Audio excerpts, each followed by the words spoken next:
Assalamualaikum warahmatullahi wabarakatuh. Waalaikumsalam warahmatullahi wabarakatuh. Alhamdulillah. Alhamdulillah. Setelah Amin. lama pemirsa nunggu-nunggu ya. Iya. Berapa lama? Hampir 2 minggu. Ya? Iya. 2 minggu kosong ya. Karena kesibukan masing-masing, termasuk beliau sakit. Ya, diberi. Alhamdulillah barokah sudah sehat lagi. Amin. Nah, video terakhir kita Pak Azhari Ya. itu adalah Raja Mojopahit Masih di pengungsian. ya. Pengungsian ya. Di pengungsian. Masih di pengungsian.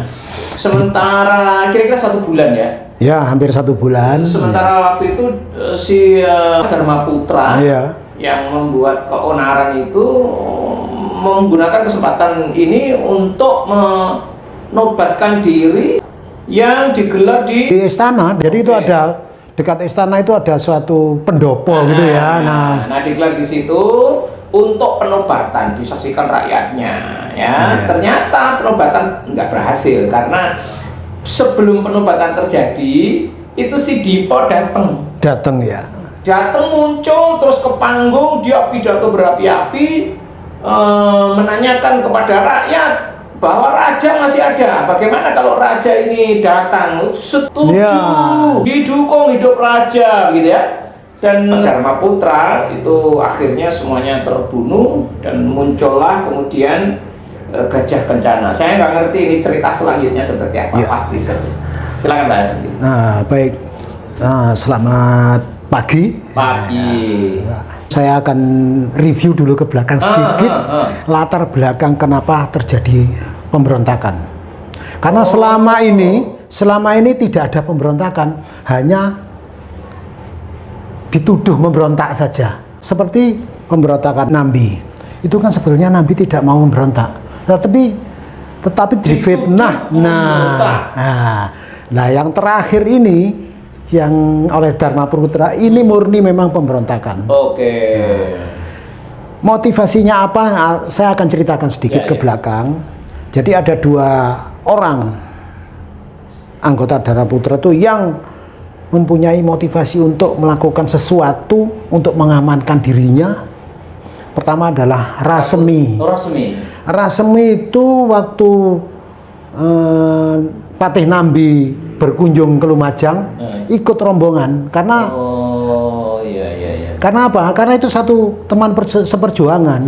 Walaupun Rasemi itu berasal dari Singosari, sementara Nambi berasal dari Madura. Tapi dalam suatu kelompok perjuangan sudah menjadi satu di bawah Dyah Wijaya tadi. Nah, itu satu. Nah, ketika terjadi Nambi disuruh memperpanjang cutinya, kemudian dilaporkan ke raja bahwa dia mau membelot kekuatan di kerajaan Lumajang. Nah, Rasemi masih di situ. Karena Rasemi kan ngancani Nambi. Ketika pasukan Mojopahit dikirim ke Lumajang, Rasemi ya sebagai tamu ya bela tuan rumah lah. Nah, ikut berperang di situ, tahu posisinya. Semi ikut. Dan itu ketika Semi itu membahayakan. Ketika dia berhasil lolos dari situ, walaupun Lumajang sudah dikalahkan, lolos, tapi kan karena dalam bahaya. Dia kan posisi patihnya sama Halayudo. Itu justru itu selama masih ada Halayudo, Semi itu tidak berani muncul. Nah, dia menyembunyikan diri, berlindung di bawah Dharma Putra lah, tapi secara sembunyi. Nah, akhirnya melapor ke ketuanya. Aku opo iki lek ngene terus iki. Sewaktu-waktu kelompok kita pun bisa dihajar. Nah, Rakuti sendiri akhirnya teringat sesuatu. Zaman ketika ikut sayembara di Singosari untuk mencari mantu raja. Raja itu mengadakan sayembara untuk mencari calon mantu. Pemenangnya adalah Dyah Wijaya. Yang masuk final Dyah Wijaya Kuti. Dia Wijaya itu. Oh jadi dia usianya itu seangkatan gitu? Iya, iya. Bapaknya Rojo sing saiki. Iya, nah ketika sampai di final, Dia Wijaya itu berhasil mengalahkan Kuti. Ya, Kuti itu sudah penyisian sudah dihabisin semua. Nah, akhirnya Dia Wijaya berhasil. Nah sebetulnya Kuti itu sudah diwanti-wanti sama gurunya. Kowe lek ketemu anak kebo, hati-hati. Oh, anak kebo? Hati-hati. Nah, kebo ini siapa? Nah sebentar. Nah ternyata ketika ini akan ketemu anak kebo, ini nanti akan ketemu. Oke.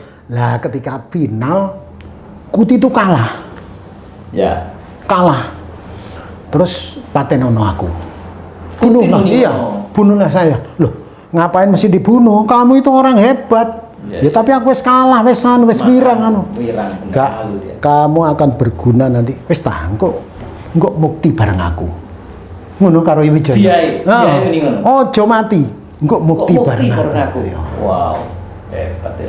Terus iseng takon, sampai niku jane sapa?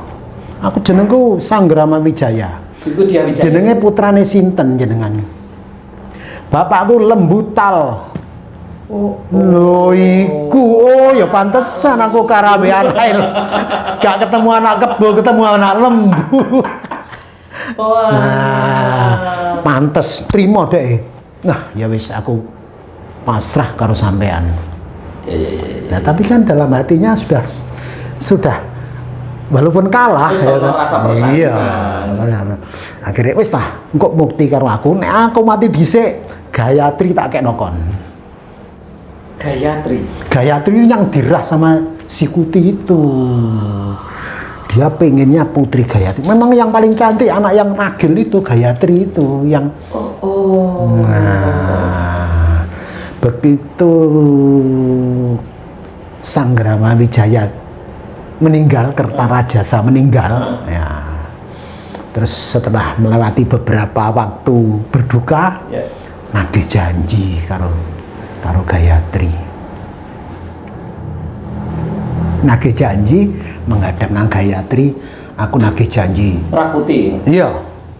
Nah, terus aku ngerti janjiku. Aku ya wis ngerti. Aku tidak akan mengingkari janji itu dan sinuwun Prabu Wijaya juga tidak akan mengingkari.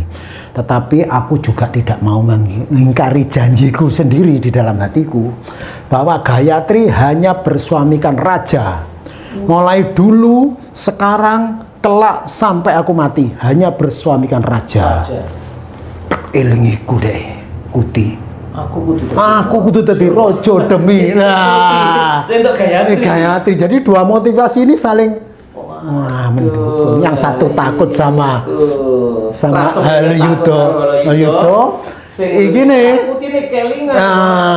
Aku kepingin itu Gayatri. Nah, itu. Isih ayu tak ada. Iya, ayu. Itu yang tercantik. Walaupun sudah. Mas tua ini isih ayu. Ya kan umurnya kan masih 40 dulu kan. Ya walaupun 40-an ya masih lumayan lah. Jadi itu. Nah, maka terjadilah huru-hara yang pernah. Kenapa kok yang disasar kok Halyuda dulu? Karena ada seni. Nah itu. Setelah Halyuda baru Rojo, kita ke keraton begitu.